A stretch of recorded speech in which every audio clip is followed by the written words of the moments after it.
Greetings, people. Today we're gonna be going over the last episode of Pokémon, Part 2. Why am I saying it like that? Oh my gosh. Okay, so before you watch this video, which is Part 2, I recommend you go back and watch Part 1 of this saga, because that's gonna give you much more details about this stuff, so, please do that. There will be a card up, and it will also be in the link description below, along with a pin in the comments. I will be waiting for you.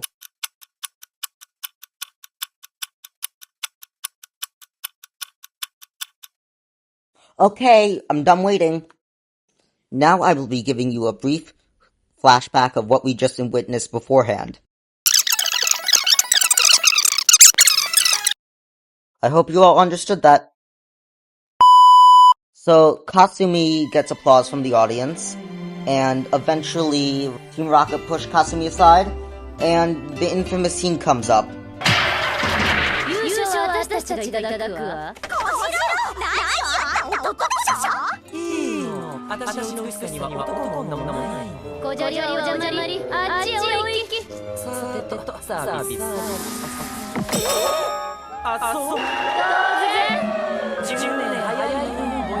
Then, Team Rocket's Arvo and Dogasu are costumed as an Omastar, and Shigeru, Okido, and 6 Fumura-clad cheerleaders who are apparently the next contestants. Shigeru grabs the microphone from Takashi and insults Satoshi, who jumps out of his seat and heads for the stage. Meanwhile, Obaba tells Jessie and James that she knows that they are Team Rocket members and then she has fixed their submarine. She blackmails them into stopping the beauty contest and destroying Ryu's restaurant so that the audience will come to her restaurant instead. Jessie tells Obaba that they can destroy things without even trying. Back on stage, Satoshi challenged the ever-smug Shigeru to a battle, but Shigeru refuses, stating that he does not want to battle an amateur trainer. Takeshi steps between the two rivals before Satoshi's anger gets the best of him. Just then, a Gyarados submarine emerges from the water, causing panic. People running away think it's real Gyarados on a rampage. Satoshi grabs the microphone and tells the audience, "No, it's not a real Gyarados, it's a tank!" Team Rocket then fires a heat-seeking missile from the sub. Under Shigeru's skeptical eye, Satoshi sends out Pigeon and Hitokage. Hitokage's flamethrower hits the missile, which turns and changes course straight for the submarine, because apparently heat-seeking missiles can bend, which changes course straight for the submarine. Team Rockets pedal furiously to get away, but they are eventually blasted off along with Obaba after they end up crashing into her restaurant, which is then destroyed by a missile. Later, Satoshi says farewell to Ryu, who is heading off to his long-awaited cruise. Good luck with that, buddy. That small boat. Satoshi promises to continue doing his best and says goodbye to Professor Okido and his mother, who is holding a trophy for the winner, I guess. That's really strange. Anyways, now on to why an English version even exists. In early 1998, 4Kids Entertainment was contracted by Nintendo of America to translate and adapt the popular series for an English-speaking audience.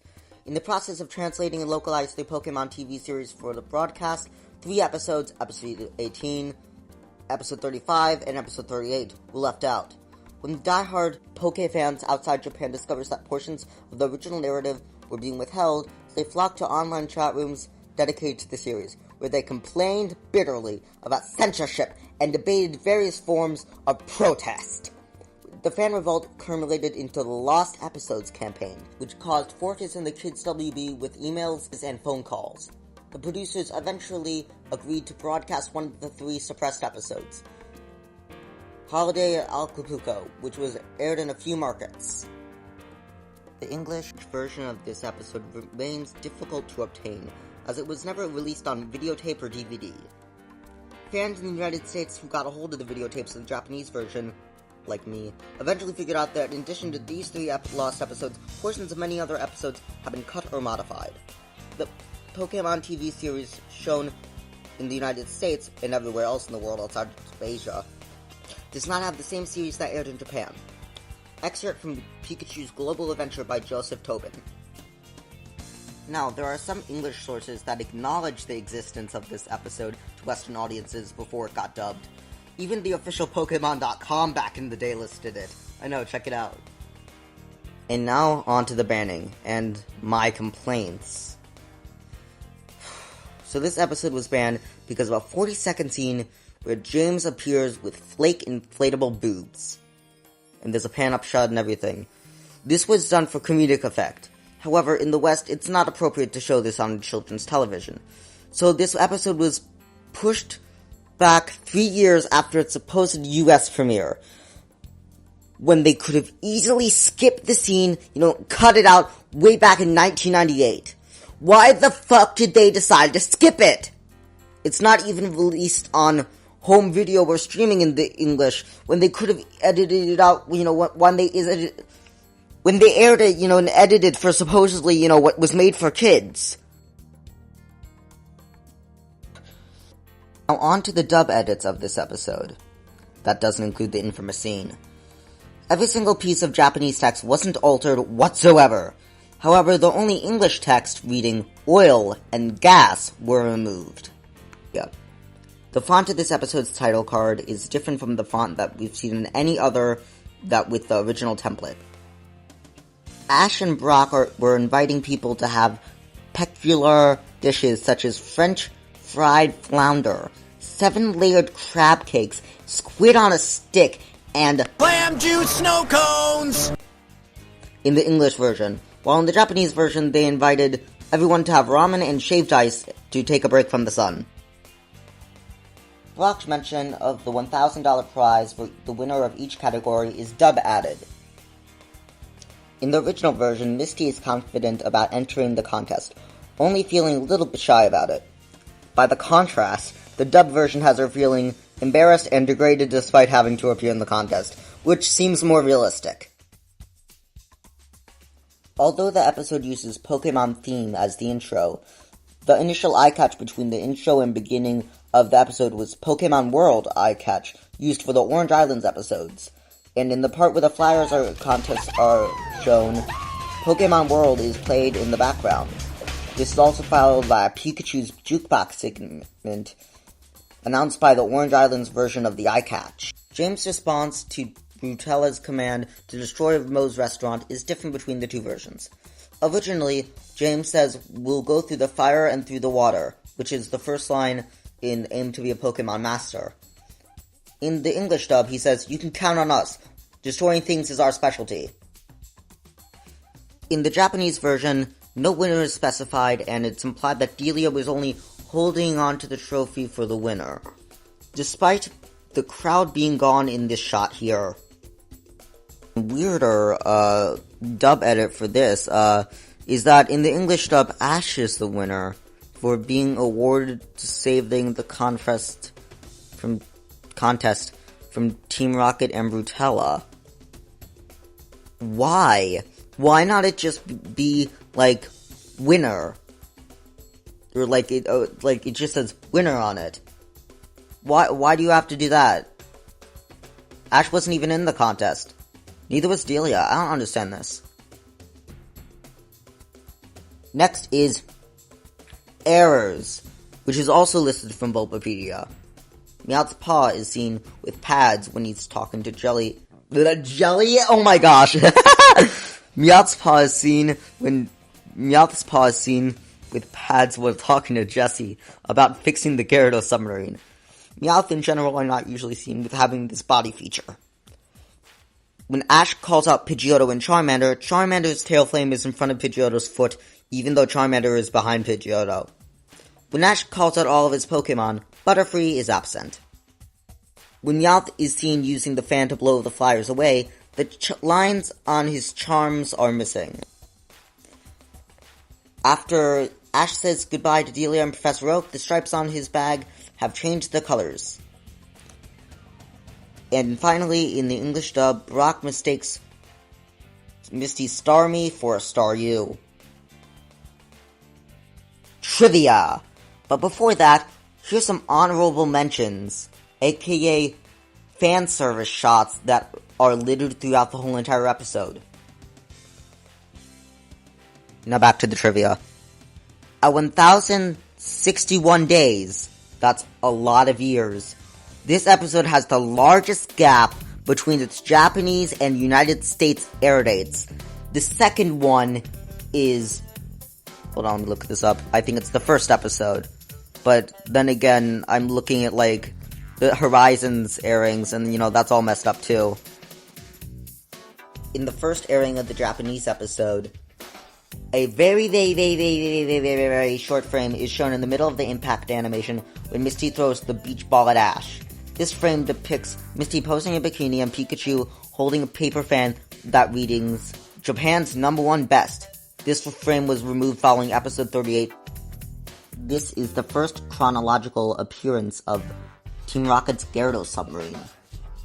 In the Japanese version of this episode on Netflix, the English blurb for this episode: Ash accidentally destroys an old man's ship when he and his friends visit the resort town of Porta Vista, a beachside tourist destination.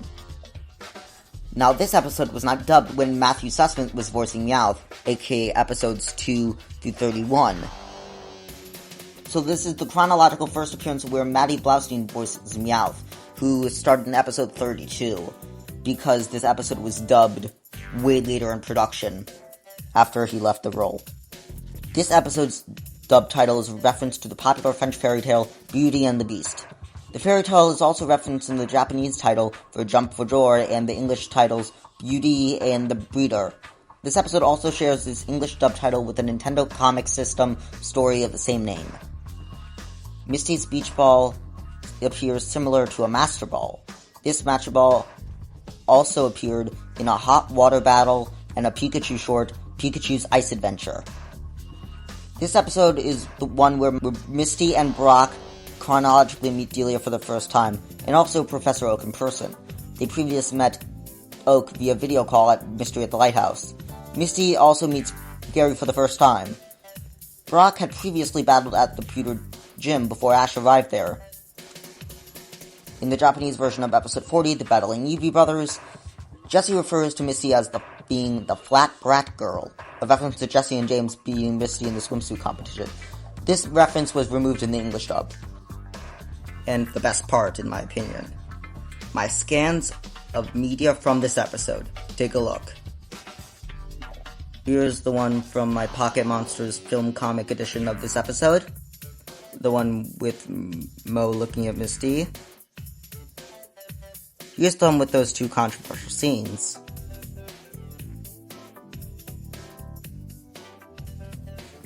And here's the back of one of the VHS tapes that contains this episode. And here's some production art from this episode, where in Jessie and James, it reads, Kojiro seems to be quite into cross-dressing, ? And for Misty, it says, she hasn't grown up yet, but she looks cute in her bikini. That's very, very, very strange. I do not want to talk about that. And Gary's fan club, or girlfriends as it's called in the Japanese version, it says, the girl Shigeru is with. They are really colorful. Next, we have a picture from a magazine that was featured Team Rocket's disguises. And this one reads, in episode 18, Kojiro bursts out into a tan beauty contest. How does he get his breast to grow? Wow, okay. Here's the Kids Pocketbook episode summary with a picture of Misty and the others. Here's a picture from December 1st, 1997 issue of Animedia magazine. The caption reads, Team Rocket disguised as beautiful women in swimsuits. Here are some dialogue edits that aren't the ones I mentioned earlier. The first one is the first speaking part of this episode by the narrator. The narrator in the English version manages to be a lot longer than the Japanese version by adding a lot of extra details. The name Pokémon Land, a mention of roller coaster, the part about a last little second leap of faith, timed into the shot where Pikachu is jumping towards the screen, that was simply not there in the original. And here where Misty shows up in her bikini. A lot of this is pretty close, but Sumi's line which she introduces herself as the title as she does in the video games, the tomboyish mermaid. Everything else is a rewrite. And where Mo is staring in a very inappropriate way. In the Japanese version, he says, "Oh wow, I thought you'll be a real knockout in about 8 years or so." Oh my gosh, what the hell? And while in the English dub he says to her, "You remind me of my granddaughter." Anyways, I'm surprised 4Kids didn't just cut the scene all out together, because the look on this old man's face is a dead giveaway that he is not comparing Misty to any of his relatives. And when Brutella offers to let the Rocket Trio work at her store, James brings up and subsequently insults his teammate directly in the English dub, while Kojiro seems to be talking more about how tough their life is in general. When everyone advertises food, in the English dub, Mo's place is referred to as a restaurant, hence all the food talk, but that's not quite the same in the Japanese version. Originally, our heroes take place in a beach house, but it's different from the type of vacation home you're probably thinking of when you hear that term. In Japan, a beach house is a small cabin-like structure on the actual beach itself for a fee, provides a number of convenient services for folks out all day at the beach. These services can include lockers to store your valuables, private changing rooms, private showers, places to sit, and light meals. They often provide rentals of items like beach chairs, beach umbrellas, and lifesavers. The general idea is that everything you might need for a day at the beach is provided right there, negating to need to leave the beach and trek all the way out to a hotel room or something whenever you need something. And this would be kind of confusing for American audience, so 4Kids just goes with it, a restaurant, and calls it a day. So Mo's place isn't very popular, which is established at the beginning. And when we see our heroes there, Team Rocket taunts them. In the English version, Brock finds Jessie attractive in her waitress uniform, which doesn't seem quite like him. While in the Japanese version, he fittingly asks, "Why are they working there?" Because, that's usually what anybody would say, especially even him. And where Team Rocket and Brutella show up at Moe's, Satoshi calls Musashi and Kojiro by their names in the Japanese version. I guess Ash, meanwhile, isn't quite there yet. Because he says, "And Team Rocket!" When Ash tells this old man about his dream, Satoshi talks about how his Pokemon helped him believe in himself, which is why he's still looking directly at them when he's delivering this monologue. Ash, meanwhile, isn't really addressing anyone other than Mo. When Professor Oak appears with a suggestion. So the big change in this episode, dialogue-wise, is all about who's running the beauty contest. In the Japanese version, the contest is a local event, groups, that actually have to organize and put on themselves. This isn't made clear in the episode itself, but I'm guessing over the magazine article Professor Oak is showing us, going over the concept of these contests, explains how local communities can put them on themselves. So really, the Sun-Kissed Beauty and Pokemon costume contest, sponsored by Ryu's Beach Hut, a store employee, Takeshi, acting as the sole announcer, seems to support this interpretation. Meanwhile, in the English dub, this contest is changed to being an actual event run by some outside group. So maybe something like the Port of Vista Chamber of Commerce or something. I guess 4Kids thought that's the way it's set up in the Japanese version was a bit absurd, which, yeah, that's fair. The English does this version apparently says attracts thousands of people each year and has a cash prize. All details are not found in the Japanese version at all.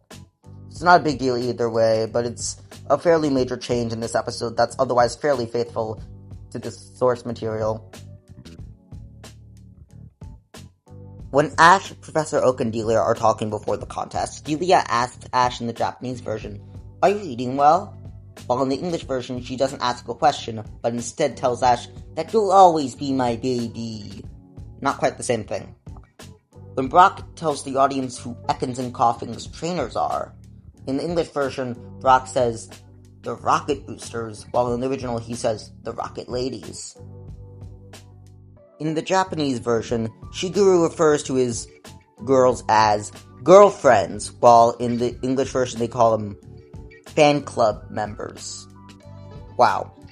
And when Brock is eyeing up Gary's girlfriends, Brock is revealed to have a thing for older women. This would seem probably too problematic for American television, and so Fortis changes it to Misty worrying about them stealing the spotlight instead. Would Jesse and James tell Obaba that they'll sabotage the contest for Moe's restaurant? James tells Obaba, leave it to us, we'd go through the fire and the water for you. This is a reference to the original Japanese opening.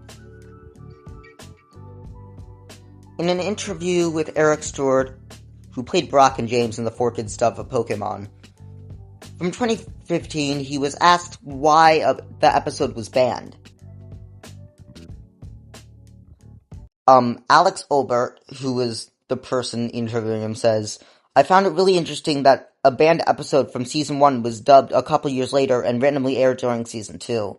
This being Beauty and the Beach. That one would ban because James has some implants.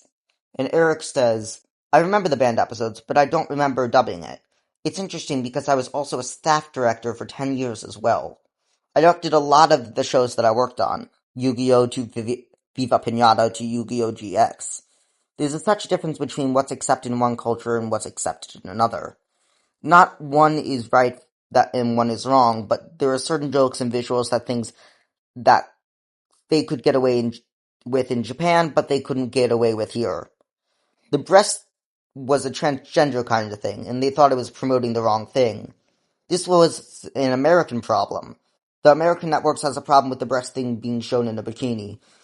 How many American movies have men in drag, especially for comedy, in disguise? Mr. Doubtfire, go back even further. Some Like It Hot with Tony Curtis and Jack Lemmon. There's Tootsie, which won an Academy Award. There are so many movies where men are dressed up like women, especially in disguise. And that's all what James was doing. And that's all where it comes from. I do remember the banned episodes, but it wasn't as bad as the one that gave everyone seizures. But yes, the breasts were very real. If anyone knows anime, you know that a lot of Japanese culture seems to be conservative on the surface, but if you go into one notch underneath that, it's pretty much anime is very dirty and very graphic. I think that they snuck in a bit of that little drawing of James with the breasts. I thought he looked good in the bikini. He's in great shape. Well, that's the end for now. If you'd be so kind to share this video with anyone, please also don't forget to comment as well. That's it for now. Bye! This is Ash Ketchum. Don't forget to like, share, and subscribe.